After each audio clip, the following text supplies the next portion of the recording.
Hi guys, welcome to our channel market with Rahul Singh. आज हम discuss करेंगे निफ्टी में गिरावट के बारे में, कुछ जियोपॉलिटिकल बातें और कुछ जो अदानी का स्टॉक्स आज गिरे हैं उसके बारे में बातें। तो सबसे पहले शुरू करते तो जब निफ्टी आज ओपन हुआ तो ओपन करीब 23,488 पे हुआ, स्लाइटली नेगेटिव -30 पॉइंट। लेकिन उसके बाद अदानी के स्टॉक्स ने गिरना चालू किया और मार्केट ने विद इन 15 मिनट करीब 9:30 पे के आसपास 250 पॉइंट से ज़्यादा की गिरावट आ गई थी। करीब मार्केट ने जो लो बनाया निफ्टी ने 23,263 बनाया, तो एक बड़ी गिरावट आई। उसके बाद हालांकि आज एक्सपायरी था तो call writer and put writer active हुए और मार्केट को एक रेंज बाउंड काफ़ी हद तक कर दिया। उसके बाद मार्केट ने ज़्यादा उतार चढ़ाव नहीं किया और मार्केट करीब 23,350 पे जाके बंद हुआ। तो देखा जाए तो बाद में तो काफ़ी हद तक मार्केट स्टेबल था, लेकिन शुरुआत में तगड़ी गिरावट हुई और उस गिरावट का परिणाम ये हुआ कि मार्केट आज करीब 168 पॉइंट गिर के करीब 23,350 के आसपास बंद हुआ मार्केट। तो आप जान लेते हैं क्या क्या रिस्क थे। तो भाई पहले से ही जो एक रिस्क था कि जो यूक्रेन ने अपनी ATACMS मिसाइल मार दी है रसिया पे, तो वो एक तरह से रसिया बहुत बुरा माना है उसको और उसके अगेंस्ट में उसने क्या किया, अपनी न्यूक्लियर डॉक्ट्रिन चेंज कर दिया है। तो न्यूक्लियर डॉक्ट्रिन चेंज मतलब जो पहले उनका थ्रेशोल्ड पॉइंट था सपोज यहाँ तक था, तो अब वो यहाँ तक आ गया है। अब वो पहले ही कर देंगे न्यूक्लियर अटैक। इसके अलावा क्या हुआ है, कुछ जो नाटो कंट्रीज हैं वो अब इतनी यूरोप की डर गई हैं कि उन्होंने तो अपने नागरिकों को बांट दिया है पंपलेट्स वगैरह कि भाई अटैक होने पे, वार होने के केस में क्या क्या होगा, आप जरूरी सावधान वगैरह अपने घर में रख लीजिए। तो सिचुएशन काफ़ी टफ होती चली जा रही है। तो जो बाइडेन का डिसीजन था कि लॉन्ग रेंज की मिसाइल आप यूज करिए, इवन उन्होंने ब्रिटेन की मिसाइल्स को भी यूज किया है यूक्रेन ने। तो ये वार थोड़ा सा सीरियस होता चला जा रहा है। जो चीज़ें शांतिपूर्ण तरीके से निपट रही थी वो अब नए एस्केलेशन में आ गई हैं।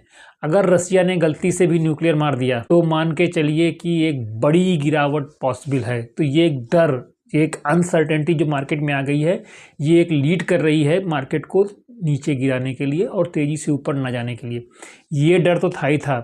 अचानक से एक न्यूज आती है कि US के जो फेडरल कोर्ट है उन्होंने अदानी को कुछ सम्मन भेजा है कि आपने इंडिया में जो गवर्नमेंट एजेंसीज हैं उनसे सोलर एनर्जी का कॉन्ट्रैक्ट पाने के लिए रिश्वत का ऑफर की है। समझ में नहीं आता क्या है, लेकिन क्या पैनिक मचा इस न्यूज़ के कारण। इस न्यूज़ का पैनिक इतना था कि जो अदानी के स्टॉक थे वो 20% तक नीचे आ गए।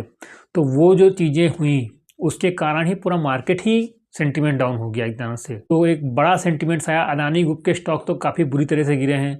तो उनको जो होल्डिंग करने वाले जैसे LIC का काफ़ी स्टेक है अदानी में, फंड म्यूचुअल फंड का भी स्टेक है, तो ये कि म्यूचुअल फंड भी गिरेंगे आज। तो एक निगेटिव ये भी था। हालांकि उसके बाद क्या हुआ, उसके बाद में जो हमारे कॉल राइटर और पुट राइटर, क्योंकि निफ्टी की एक्सपायरी भी थी आज, उन लोगों ने डाटा को स्टेबल किया और मार्केट काफ़ी देर तक 23,330 के आसपास 10-20 पॉइंट ऊपर 10-20 पॉइंट नीचे होता रहा और लास्ट में भी जाके वो 23,350 के आसपास जाके एक्सपायर हो गया। तो 10 बजे के बाद तो शांति थी, लेकिन उसके पहले जो 15-20 मिनट क्या गिरावट, क्या चढ़ाव तो था ही नहीं, खाली उतार ही था। तो केवल मार्केट गिर रहा था, एक बुरी तरह से गिरा। उसके बाद संभले हम लोग। अब ये न्यूज़ का क्या असर पड़ेगा और लंबे समय पे क्या होगा, मेरे ख्याल से तो ये न्यूज़ इतनी सीरियस नहीं जितना सीरियस मार्केट ने इसको लिया है, क्योंकि एक डिस्ट्रिक्ट लेवल के कोर्ट ने उन्होंने सम्मन जाहिर किया है। और हम अपने यहाँ पे अगर इंडिया में हम, चलिए ठीक है ब्राइब देना गलत है, लेकिन अगर ब्राइब दे रहे हैं तो तुमको क्या दिक्कत हो रही है? तुम कैसे प्रूव करोगे कि पैसा तुम्हारा ही है? तो ये अगर तुम प्रूव नहीं कर सकते कि पैसा तुम्हारा है तो तुम्हें कोई अधिकार नहीं है बोलने का। सपोज मैंने आपसे 100 रुपये लिए, मेरे पास हालांकि हैं 1000-1200 रुपये, अब मैंने किसी को 20 रुपये दिए, चाहे मैंने एज ए ब्राइब ही दिया है, लेकिन ये कैसे प्रूव करोगे कि ये आपके 100 रुपये से ही मैंने 20 रुपये दिए हैं? तो ये चीज़ें कुछ हैं कॉम्प्लिकेटेड, लेकिन वही है कि इसमें जब मुझे एक एंकल नज़र आ रहा है, क्योंकि पुतिन का इंडिया आने का प्लान है। तो अब US जो है इन तरीके से, पहले वो खालिस्तानी मुद्दे पे घेरता था, अब ऐसे मुद्दे से भी थोड़ा सा एक साइकोलॉजिकल प्रेशर क्रिएट करने का या डिस्कशन टेबल पे बैठने में अपनी पोजीशन को मजबूत करने के लिए चाह रहा है। तो ऐसी चीज़ें होती रहेंगी, हमें मेंटली प्रिपेयर रहना चाहिए इन चीज़ों के लिए। लेकिन जिस हिसाब से आज रिटेलर लोगों ने सेलिंग किया है वो एक थोड़ा सा चिंताजनक बात थी, क्योंकि न्यूज़ थी लेकिन न्यूज़ इतनी बड़ी नहीं थी कि सर्किट्स लग जाएं। 4-5% गिरावट लायक न्यूज़ थी, लेकिन ये सर्किट लायक न्यूज़ मेरे ख्याल से तो नहीं थी। एनीवे, अभी कुछ भी प्रूव नहीं हुआ है, एलिगेशन है, वो भी एक डिस्ट्रिक्ट लेवल के जैसे कोर्ट होता है उस लेवल के कोर्ट ने जारी किया है। तो आगे कुछ न्यूज आती हैं इसके बारे में, कुछ और अपडेशन आती है तो हम लोग इसके बारे में और वेट करेंगे। लेकिन इसने ही न्यूज ने आज मार्केट का पूरा सेंटीमेंट बिगाड़ दिया। तो अब कल सेंसेक्स की एक्सपायरी है, तो एक लेवल अगर हम निकालेंगे तो 78,000 की कॉल पे भर भर के राइटिंग हुआ है।